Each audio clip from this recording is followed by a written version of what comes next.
The World Health Organization says that Latin America is now the new epicenter of this outbreak globally. They had little choice here when the bodies started piling up.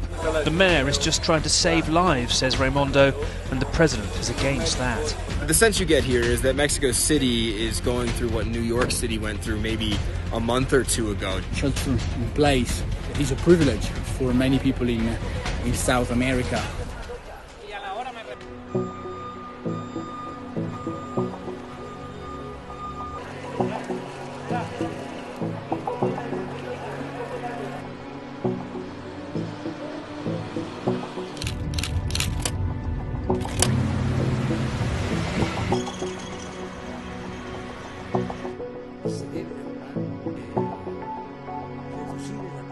There is no question we're in the worst days of this outbreak for Mexico, at least so far. We just passed 10,000 deaths, we're nearing 100,000 confirmed cases, and there's no sign that the outbreak is slowing down. But I think it's one thing to talk about the numbers, it's another thing to go see the toll of those numbers in person.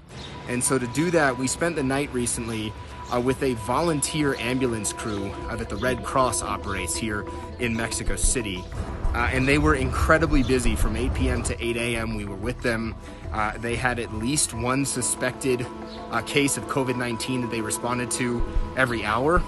And some of those cases were a bit harder to be a part of in a way, to witness than others. There was one case, a 72-year-old woman named Maria Isabel Cruz Hernandez. We watched as paramedics brought her out of her house. They took her straight to the hospital, and we kept in touch with her son. And at first, she was okay, and then they had to intubate her. And then we found out just a few days ago that she had passed away. And it was really that case and one other case from that night that kind of drove home how deadly this disease can be, but also how swiftly that can happen. So the sense you get here is that Mexico City is going through what New York City went through maybe a month or two ago, just the worst days of this. And no one really knows where it goes from here. What we do know is that Mexico has taken a massive economic hit as a result of shutting the country down, essentially. And so starting this week, the government has begun to reopen slowly certain sectors of the economy here. But of course, doing so, you run the risk of making the outbreak worse. The World Health Organization says that Latin America is now the new epicenter of this outbreak globally, and Mexico is a big part of the reason why.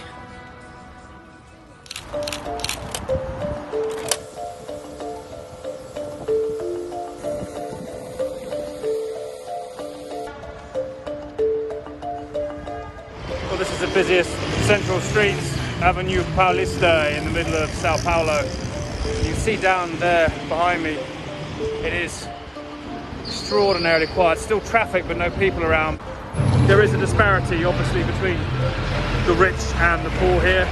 This is wealthy Sao Paulo, deserted, social distancing, very possible. But we were in a favela just a day ago.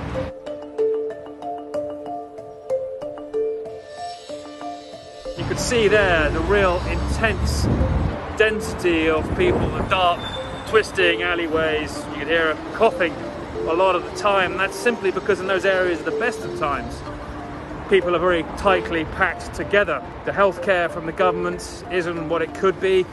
They're not really preparing the population, it seems, for what's ahead. The mixed messages on a federal Brazilian level from the presidency, and that may be contributing to some of the complications Brazil's going to face. They've got a very difficult fortnight ahead of them.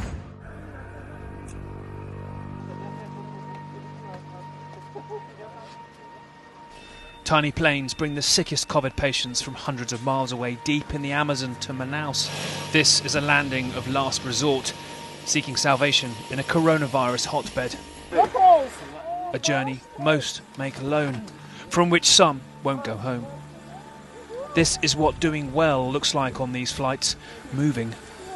The woman on board, struggling, motionless. Once they had to intubate a patient in mid-air. It's very hard. You carry a weight that you don't see. Every time I carry this weight, I feel like I carry this weight. Still, the hospitals